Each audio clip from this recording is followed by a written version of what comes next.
예, 5주차 이규시입니다. 정보윤리는 의료윤리 또 환경윤리와 같이 응용윤리학의 한 분과 영역이죠.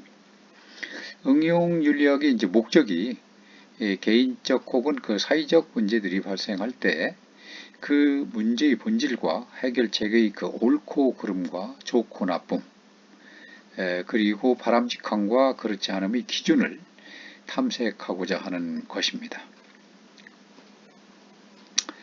응용윤리학의 그 이제 임무는 이 문제 상황에서 그것이 옳은 일인지 잘못된 일인지를 판정하는 단계를 넘어가지고 그러한 판단의 궁극적인 기준이 무엇인지 혹은 무엇이 되어야 하는지를 탐구하는 것이 바로 응용윤리학의 임무인 것입니다. 정보 기술의 그 발달은 책임 주체 문제와 관련해서 이 새로운 쟁점들을 제기하고 있는데요. 그 가상공간에서 가상자가 책임의 주체인지의 여부와 그리고 만일 가상자가 책임의 주체가 될 경우에 현실 공간의 실제자와 차이가 있는지의 여부가 문제입니다. 만일에 가상공간이 이 규범을 필요로 한다면 가상자아도 책임의 주체가 된다라고 이제 할 수가 있을 것입니다. 가상공간의 그 활동 속에서는 어떤 사람의 행위가 다른 사람에게 영향을 미치고 또 다른 사람의 그 행위 때문에 어떤 사람의 행위가 제약을 받기도 하죠.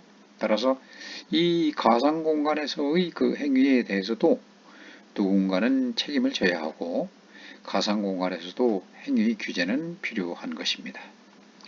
만일에 가상공간이 현실공간과 근본적인 차이가 없다라고 한다면 가상자아와 실제자 간에는 책임과 관련한 그 본질적인 차이가 없을 것입니다. 반면에 가상공간과 현실공간이 철저히 분리된다면 그 가상자아는 실제자와 전혀 다른 맥락에서 책임 문제가 논의될 것입니다. 그렇지만 사실 가상공간과 현실공간의 그 엄격한 분리가 사실상 불가능할 뿐만 아니라 현실공간의 행위라고 하는 것이 가상공간의 행위에 의해서 영향을 받는다는 점, 그런 점에서 현실공간의 규범과 가상공간의 규범이 근본적으로 다를 수는 없다는 것입니다. 즉 가상자아가 책임 주체일 필요성이 있을 뿐만 아니라 가상자아가 실제자아와 전적으로 분리되는 것이 불가능하다면 가상자아는 실제자아와 다르지 않다는 것입니다.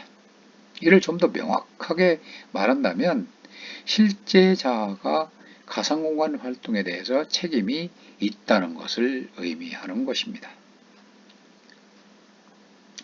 정보 사이에서의 책임 발생 영역이라고 하는 것은 이 프라이머시 문제나 또 기술의 접근 가능성 문제, 또 표현의 그 자유 문제, 그리고 정보의 질과 신뢰성의 문제가 되는 거죠. 그래서 첫 번째 이 프라이버시 문제에 있어서는 당사자의 동의 없이 불특정 다수에 의해서 개인의 중요 정보가 수집, 사용, 교환됨으로 해서 프라이버시 문제가 쟁점화되는 것이고 이 프라이버시가 인간에게 중요한 그런 가치이고 그렇기 때문에 이에 대한 권리가 존중해 줄 책임이 있는 것입니다. 이것은 다양한 사람들에게 다양한 수준의 그리고 다양한 종류의 접근을 제공하는 그런 사적인 상황들을 가능하게 만들어 줄 것이기 때문입니다. 기술의 접근 가능성 문제는 정보 격차가 중요한 것입니다. 즉 정보 격차의 원인으로 본다면 이 개인별 교육 수준과 그리고 경제력의 차이라든지 또 정보 해독력의 그 차이라든지 정보 상품의 집중화라든지 이런 등등인데 이 개인적인 차원에서 본다면 이 정보를 습득하고 또 활용하는 것이 개인의 그 정치적, 경제적 능력을 결정하는데 매우 큰 역할을 하기 때문에 정보가 독점되면 양질의 삶을 사는데 큰 위협을 받을 수가 있다라는 거죠. 따라서 이 정보 격차의 원인을 해소하려는 노력을 더욱더 많이 경주를 해야 한다는 겁니다. 그렇지만 이 기술의 접근 가능성이 문제라고 하는 경우에 있어서 근본적으로 이 집단적 수준의 책임이 요구되는 것이죠. 정보기술 접근성의 불평등이라고 하는 것은 사회 분열을 야기하는 것이고 그뿐만 아니라 계층 간의 격차를 심화시킬 수 있고 그뿐만 아니라 이 국가 경쟁력과도 밀접한 관련이 되고 있기 때문에 그렇습니다. 그래서 이 정보 격차를 야기하는 그 원인들 그것과 그리고 이 원인들이 그 밑바닥에 깔린 그런 근본적인 장애는 그것을 해결하기 위한 집단적 노력의 책임이 있는 것입니다. 세 번째, 재산권의 문제입니다. 이 인터넷상에서의 그 재산권의 문제인데요. 이 지적 재산권 문제는 지적 재산의 이용이 배타적이지 않을 수 없다는 점이 있고, 그리고 사적인 이용과 공적인 이용의 구분이 애매하다는 점과, 그리고 이 지적 재산의 침해와 자유로운 표현과 생각의 교환을 규정하기가 어렵다는 점 등으로 이렇게 복잡한 양상이 있습니다. 저작권법을 제정해서 그 지적 재산권에 대한 권리를 보장하려는 까닭은 저자나 재산권자의 이익을 도모해서 우회가 아니라 더 많은 이 이용과 혜택을 확산시킬 수 있는 환경을 만들고자 하는 것입니다. 이것은 특허법의 제정 목적이 이 기술을 비밀주의로 보호하고자 하는 것이 아니고 더 많은 이익을 위해서 기술 공개를 위해서는 반드시 특허의 독창적 내용을 상세히 기술한 특허 명세서가 있어야 되고 이 공고의 이익을 위해서 급박한 경우에 있어서는 그 특허 내용을 국가가 강제 실시할 수 있는 그런 권한을 보장하는 것도 결국 모두 이러한 맥락에서 이해를 할 수가 있는 것입니다. 표현의 자유에 있어서는 음란한 표현이라든지 폭력적 표현이라든지 정우적 표현, 익명의 표현 또는 수평 같은 원치 않는 표현 등과 같은 이런 심각한 문제를 이야기를 하는 것입니다.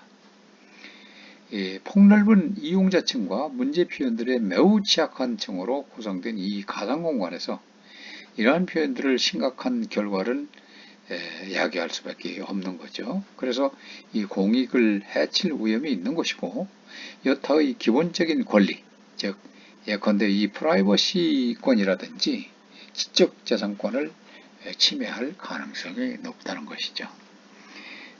그래서 이 표현의 자유가 다른 모든 권리에 우선해서 추구되어야 하는 유일하고 최상의 가치는 절대 아니다 라는 그런 인식과 함께 이 표현의 형태에 있어서도 그 차이를 인정하고 규제해야 하는 표현 형태를 가려내야 될 필요가 있는 것입니다. 정보기술의 발달로 인해서 이 변화가 급격한데 이러한 그 변화에 대해서 매우 포괄적이기 때문에 우리 삶에 미치는 영향이 아주 지대하게 되는 거죠. 반면에 그 변화라고 하는 것은 너무나 급격해서 우리는 이 변화를 쫓아가기에 사실은 급급합니다. 그래서 결과론적으로 자주 윤리적 지체가 발생하기 마련이라는 거죠. 이러한 것은 이런 상황에서 우리가 책임 있는 사람으로서 자신의 책임을 진지하게 받아들이고 이 책임을 완수하고자 노력하면서 자신의 행위로 인한 어떤 책임을 바로 지을 수 있는 그런 그 자세가 필요하다는 것입니다. 이를 위해서는 우리가 인간으로서 태어나서 인간 사이에서 한다는 이 자각, 스스로 깨닫는 그런 측면에서 근본적으로 시작될 수 있는 것이죠. 왜냐하면 이러한 그 자각이라고 하는 것은 우리가 도덕적 관점을 채택하도록 이끌어 줄 수 있기 때문에 그런 것입니다. 또한 이 다양한 형태의 교육도 우리가 도덕적 관점을 채택하고 책임을 질 수 있게 하는데 큰 도움이 될 것입니다. 이상과 같이 우리가 이제 이 정보화에 따른 여러 가지 이제 문제들을 한번 짚어봤고, 우리가 필수적으로 이렇게 발전이 되면 될수록 그에 따른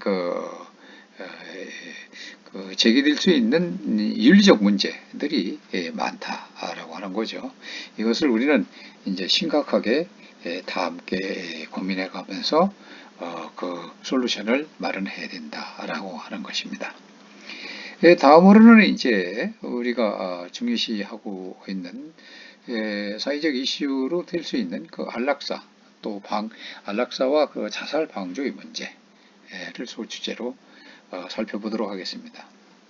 이 안락사와 자살 방조에 있어서는 소위 그 안락사의 대분류를 소극적 안락사와 적극적 안락사로 나뉘게 되는데, 안락사는 말 그 어원이 원래 그리스어 흐랴바어에서 그 웰 또는 데스 이 두 합성어로 된 말로 그 어원이 시작이 된 거죠. 그래서 기본적으로 수월하고 쉽다는 거죠. 수월하고 편안한 죽음, 불편하지 않고 편안한 죽음, 그리고 아름답고 좋은 죽음을 바로 의미하는 겁니다. 이것은 이제 심한 고통 없는 이 편안한 죽음을 맞이하기를 원하는 고대 히라빈들의 이상이라고 할 수가 있는 거죠. 우리가 그 웰데스라고 하는데 흔히 쓰는 말로 웰빙을 많이 쓰죠. 웰빙이란 말은 잘 먹고 잘 사는 거죠. 쉽게 얘기해서. 그와 대비되는 그런 개념이 바로 웰데스가 되는 거죠. 그래서 이게 이제 안락사라고 하는 것은 이 기본 전제가 회복될 수 없는 그런 병이다. 바로 불치병이다. 라는 것으로 해서 이 고통받는 환자 입장에서 보면 이 고통을 한시라도 빨리, 하루빨리 이 고통에서 벗어나게 하기 위해서 환자의 죽음을 유발하거나 허용하는 관행이나 행위를 바로 안락사다라고 이렇게 의미한다는 거죠.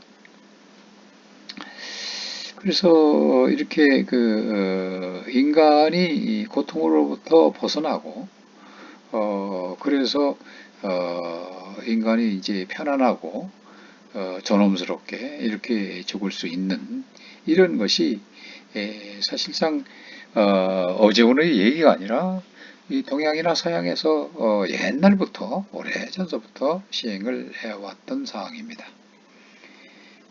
허용 여부에 대해서 이 고대 그리스 시대부터 고대 스파르타나 이라면서 이 기형아를 낳거나 또는 그 지능이 낮거나 아주 무능아 이런 아이들을 낳게 되면 이들을 도태시키기 위해서 기아의 형식으로 안락사를 시켰다는 거죠.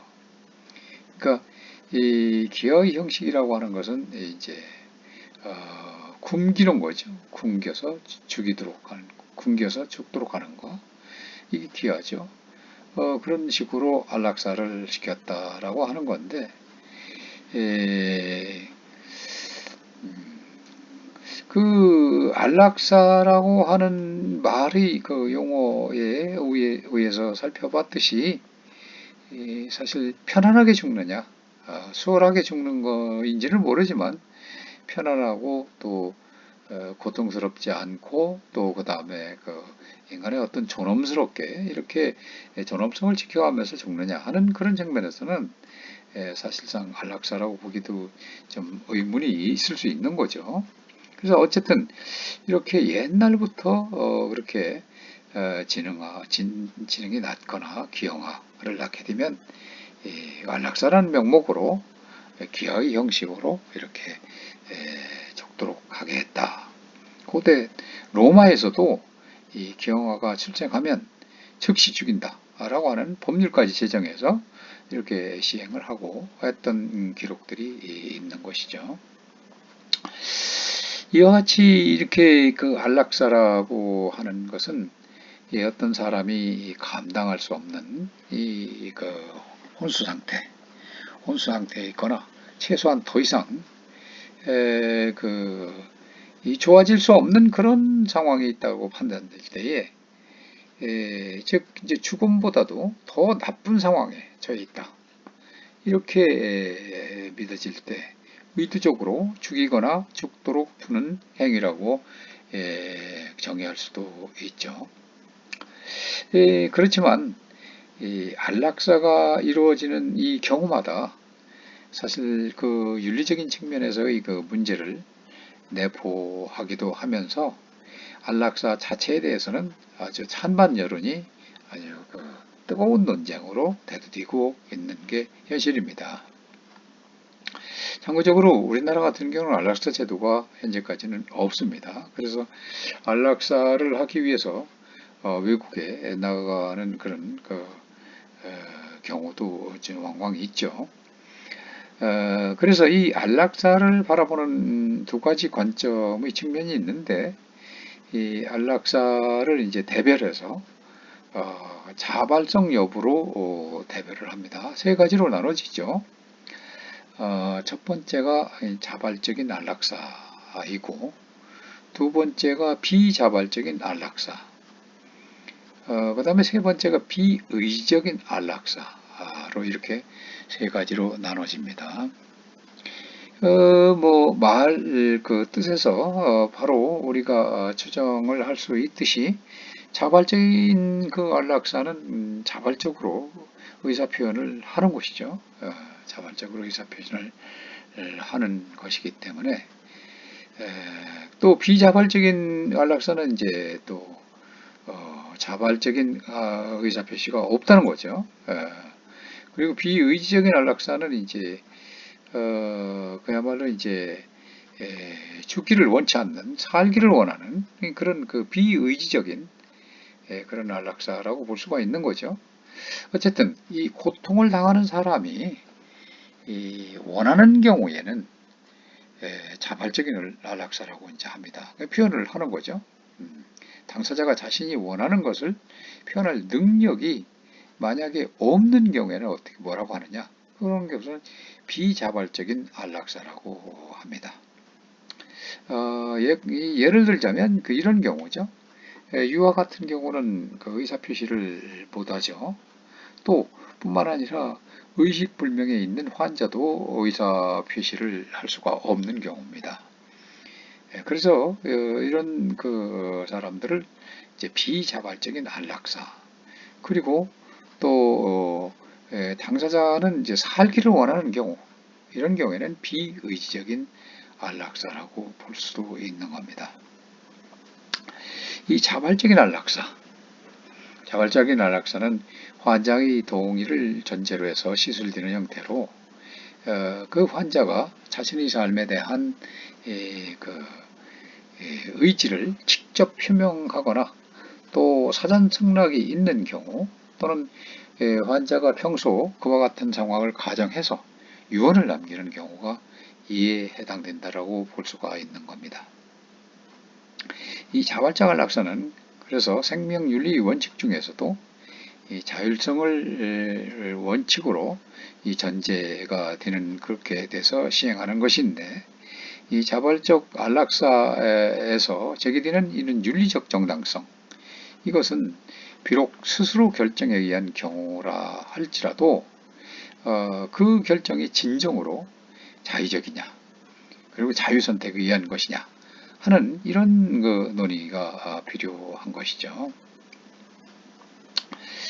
이 비자발적 안락사라고 하는 것은 앞서서도 얘기한 바와 같이 의사표시를 할 수 없는 그런 그 상황의 환자를 얘기하는 건데, 사실 환자가 삶과 죽음을 선택할 수 있는 능력이 없거나 상실되었을 때도 해당이 되는 거죠.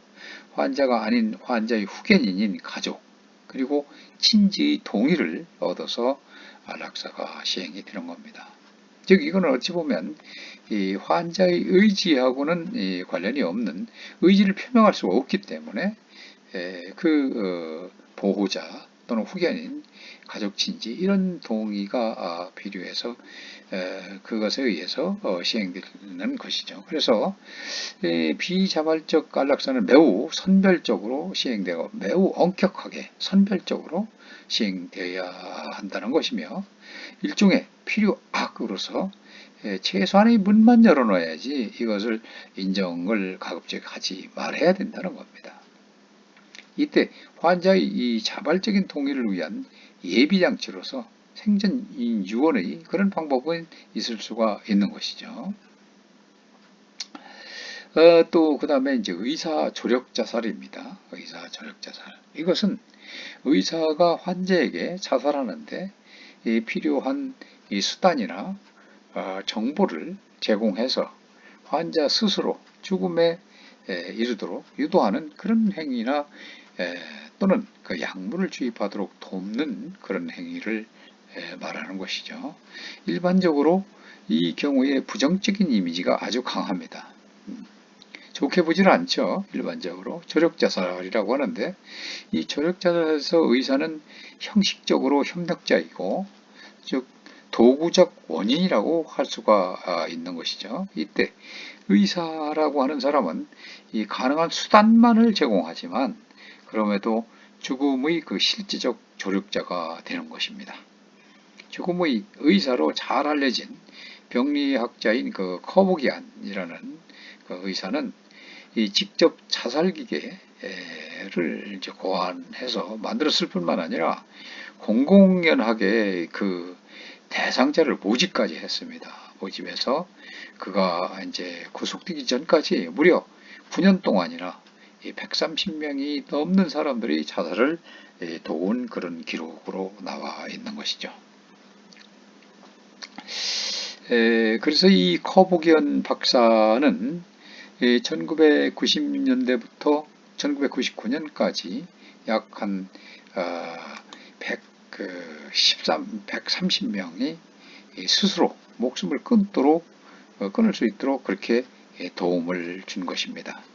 그는 환자들이 죽을 수 있는 기계인 모시토른이라는 기계를 개발을 했고, 이 기계는 정맥으로 생리식염수를 투입한 후에 강력한 진정제인 티오펜탈 주사를 주입하고 60초 후에 염화칼륨 주사를 한 후에 사망하는 단계를 거치게 되는 겁니다.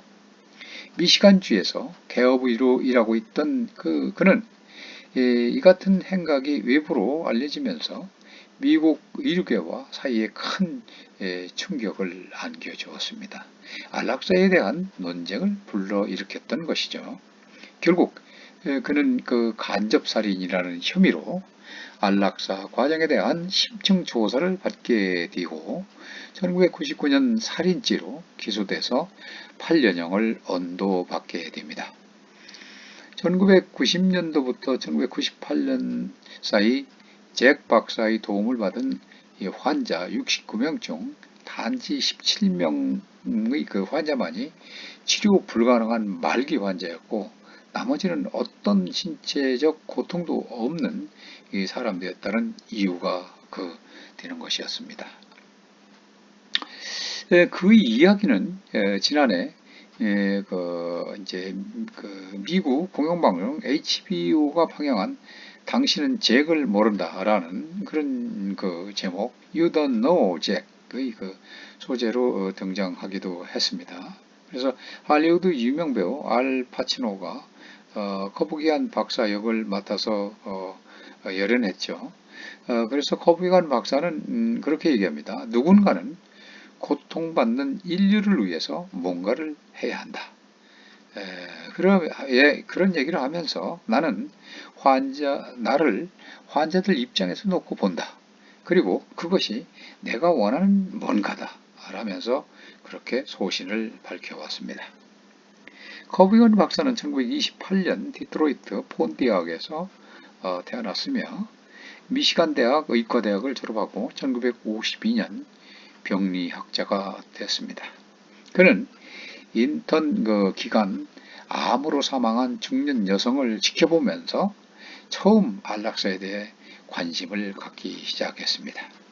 이후 벼룩시장에서 산 부품으로 1989년 자살장치를 만들었고 지역신문 광고를 통해서 안락사 희망자를 모집을 하게 됐던 거죠.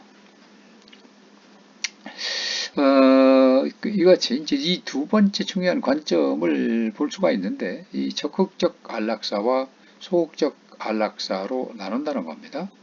이것은 이 적극적 안락사라고 하는 것은 생명을 단축시키는 특수 수단을 사용을 하거나 직접 사용을 하는 거죠. 단축시키도록.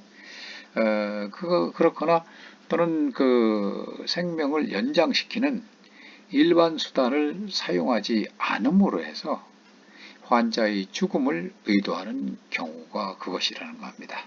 즉, 죽음 이외의 고통을 극복할 만한 다른 방법이 없을 때에 고통을 종식시키기 위해서 몰핀과 같은 치사량의 극약을 주입하거나 그 치사량의 수면제를 복용시키는 약물 과용이 바로 이에 해당되는 것이죠.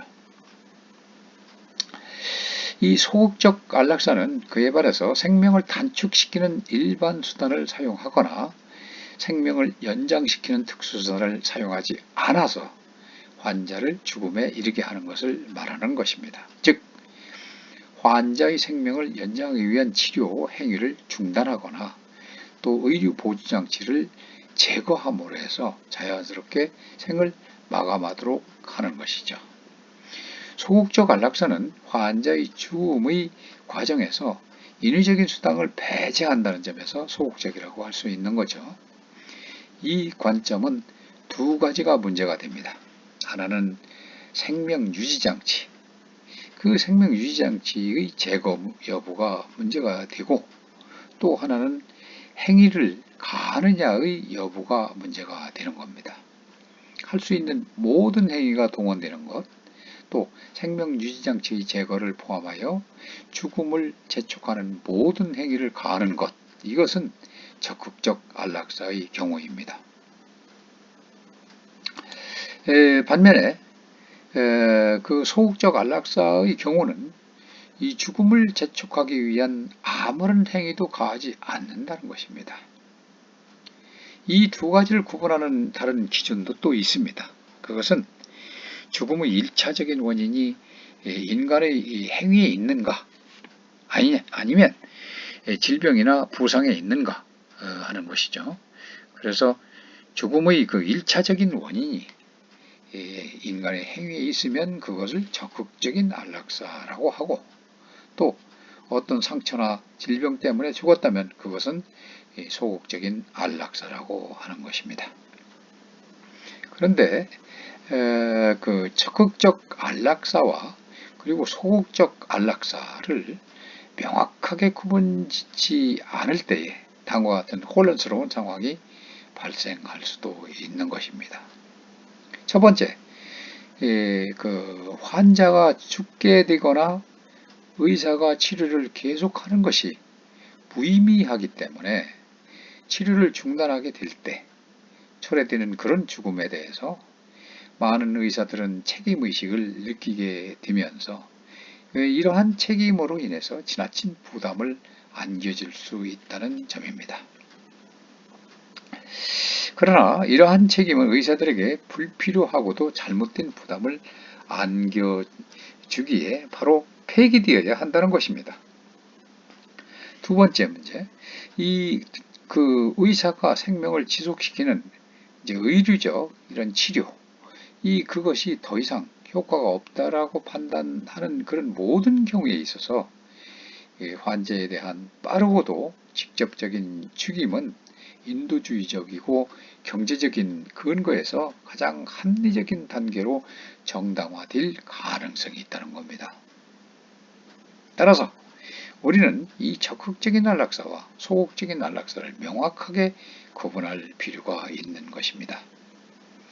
그런데 이 죽이는 행위와 죽게 하는 행위 사이에 구분이 모호한 경우에 소극적 안락사를 가장한 적극적 안락사가 빈번하게 발생한다는 것입니다.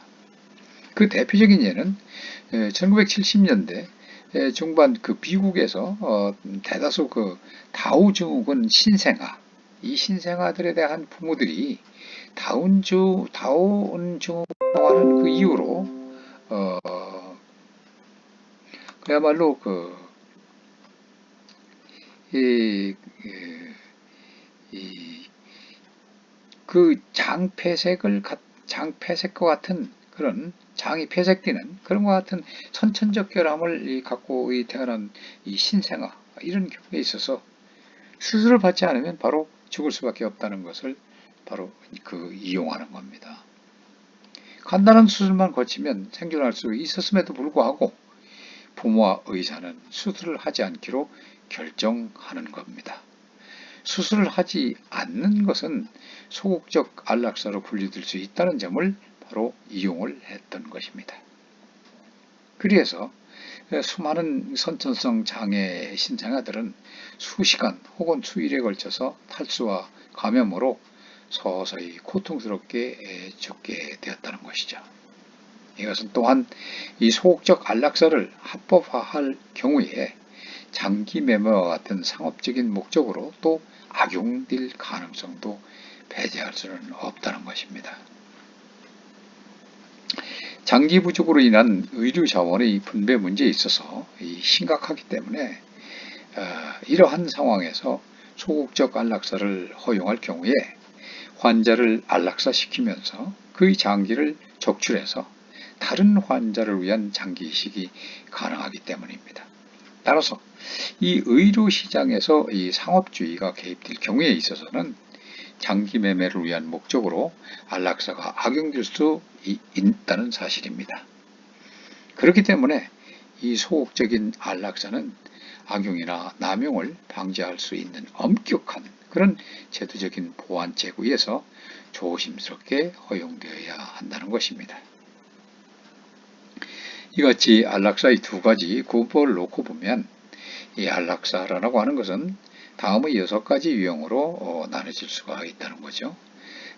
첫 번째, 자발적 적극적 안락사. 또 두 번째, 자발적 소극적 안락사. 네 번째, 비자발적 적극적 안락사.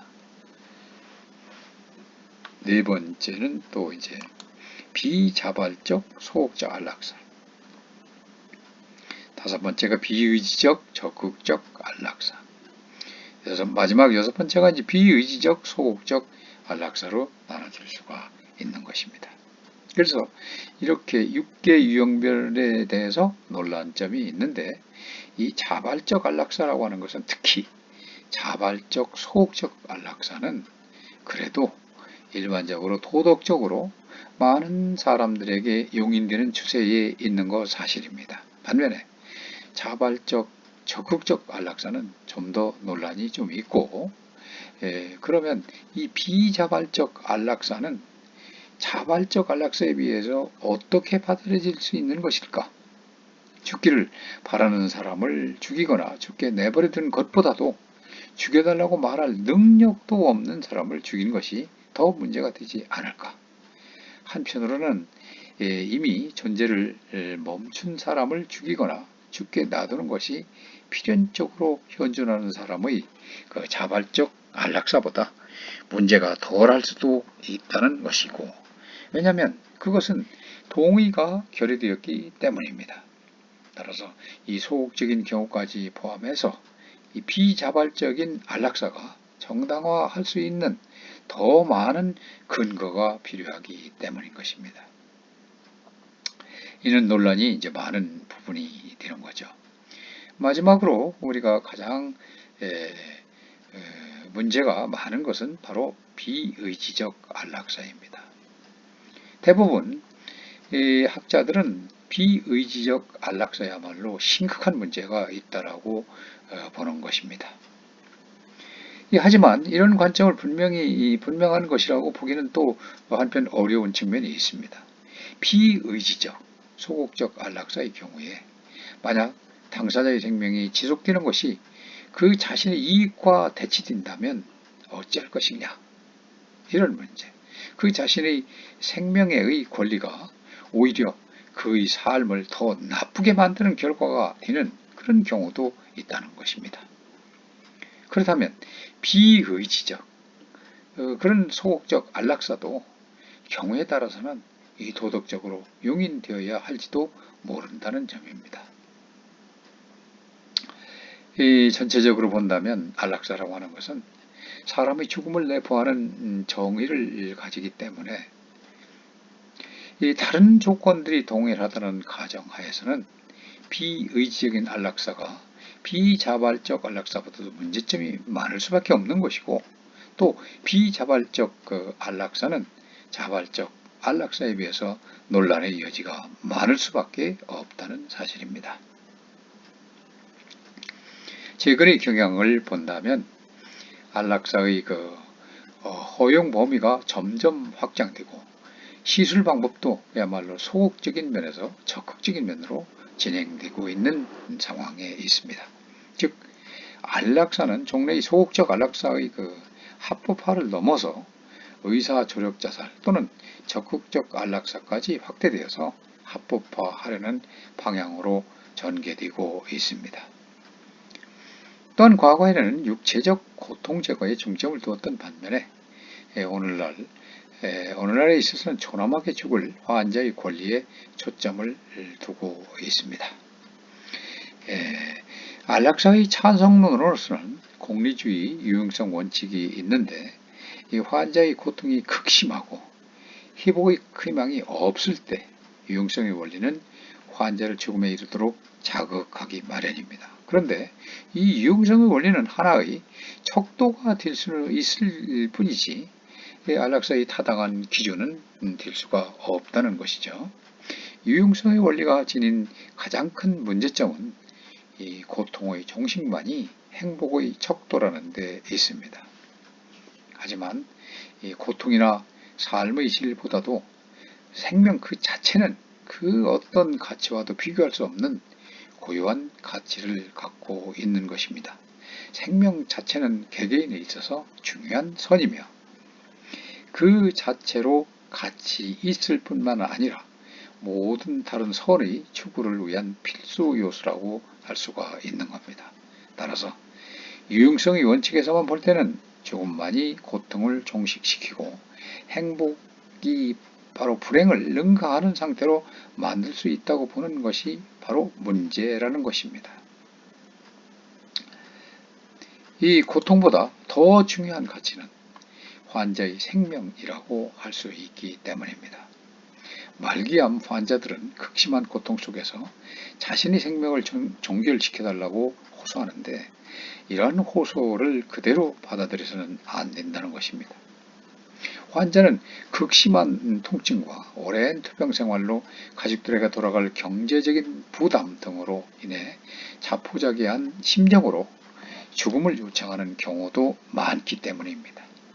이때 환자에게 필요한 것은 애정어린 접촉과 따뜻한 격려를 동반한 인격적인 돌봄인 것입니다. 또한 이 자율성 존중의 원칙은 인간이 자기 운명의 주인으로서 죽음까지도 스스로 결정할 권리를 가지고 있기에 의사는 이 죽음을 결정하는 환자의 그 자율성을 존중해야 한다는 것입니다. 하지만 환자의 그 자율성은 그야말로 환자에게 이익이 되는 경우에 한해서만 존중되어야 한다는 것이죠. 의사는 환자의 자율성을 존중해야 하는 의무뿐만 아니라 환자의 이익을 최우선으로 고려해야 하는 그런 의무도 있기 때문입니다. 그런데 이 두 가지 의무가 서로 충돌할 경우에 의사는 환자의 자율성 존중보다 환자의 이익을 최우선적으로 고려해야 하는 것입니다. 그런 점에서 자율권 존중의 그 원칙, 이것은 생명의 존엄에 기초한 것보다도 큰 가치의 실현을 위해서 행사될 때야만 정당화될 수가 있는 것입니다. 따라서 죽음의 자기결정권은 자신의 생명을 함부로 소멸시켜서도 된다는 그런 의미는 아니라는 것이고, 오히려 역설적으로 인간 생명의 그 존엄성과 고귀함을 의미한다는 것입니다. 그래서 인간은 자기 책임 능력이 있는 인격이라는 점이 강조되기 때문인 것입니다. 생명권 그 자체가 바로 선인 것입니다. 그래서 또한 이 생명권과 반대되는 개념으로서 죽음에 대한 권리, 생명권이 있다면 죽음의 권리도 있는 것이죠. 그런 그 오해의 소지를 많이 갖고 있습니다. 그래서 안락사를 일종의 그 죽음의 권리로 이해하게 된다면 이것은 안락사는 선택되어야 할 의무사항으로 여겨지기가 쉽습니다. 그래서 안락사가 합법화된다라고 한다면 보다 간편하고 쉬운 방법으로 안락사를 선택하도록 요구하는 그야말로 교묘하면서도 직접적인 강요를 받게 될 가능성이 많다라는 것이죠. 특히 불치병이나 정신적, 신체적 결함을 지닌 그런 장애인의 경우에 있어서 삶의 질과 연관된 죽음의 권리는 이들에게 죽음을 선택하도록 강요하는 그야말로 잘못된 우를 범할 수 있다는 거죠.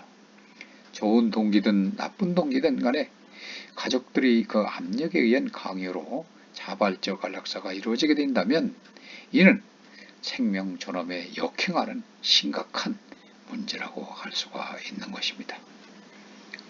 안락사 찬성론자들은 환자 자신의 자기결정의 권리와 환자의 고통에 대한 의사의 긍휼이라는 이 두 가지 동기를 함께 연결시켜서 정당화의 근거로 제시하고 있습니다. 그러나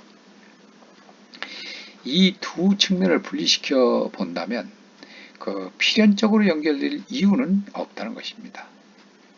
게이 윌리엄스라는 사람은 안락사를 한 인격의 생명을 의도적으로 취하는 것으로 정의하면서 안락사라고 하는 것은 생명을 보존하려는 자연적 경향을 깨트리는 행위로서 자연법에 역행한다라고 보았습니다. 자연의 모든 과정들은 육체적 생존을 목적으로 향하는 경향이 있는 것인데 또한 인간 육체의 조직과 행동 반응의 경향은 생명을 유지시키는 자연적 목적을 이루는 데 있기 때문에 그런데 그 안락사는 생명을 인위적으로 종결시켜서 인간 존엄성을 파괴한다는 것입니다. 이는 인간 본성에 반하는 행위인 것이라고 보는 것이죠. 그래서 안락사 논쟁에 있어서 우리가 주목하고 경계해야 할 점들은 남용의 우려와 그리고 오류의 가능성, 그리고 환자와 의사 간의 그 전통적 어떤 신리관계가 무너질 것이라는 그런 점이 있는 것입니다. 또한 안락사가 합법화될 경우에 강요의 가능성을 배제할 수도 없다는 겁니다. 따라서 안락사는 생명 존엄성에 근거해서 신중하게 판단해야 한다는 것이고 안락사 논쟁의 저변에 가려진 비인간적인 면을 우리는 직시해야만 되는 것이고 그 뒤에 가려진 소중한 가치들을 재발견할 수 있어야 한다는 것입니다. 안락사 문제를 해결할 그런 현실적인 대안들로서는 첫 번째 이제 의료보장제도와 같은 이 사회보장제도를 이렇게 강화함으로 해서 환자 가지고의 경제적 부담을 덜어주는 이 제도적인 뒷받침이 반드시 이루어져야 하는 것이고, 둘째로 말기 질환으로 죽어가는 자의 고통을 완화시키는 완화의학의 적극적인 도입과 고통에 동참하거나 분담하는 전문적인 간병인 제도나 이 호스피스 시스템, 이런 그 체계적인 확립이 요청되는 것입니다. 오늘 강의 시간은 여기서 마치도록 하겠습니다. 여러분 수고했습니다.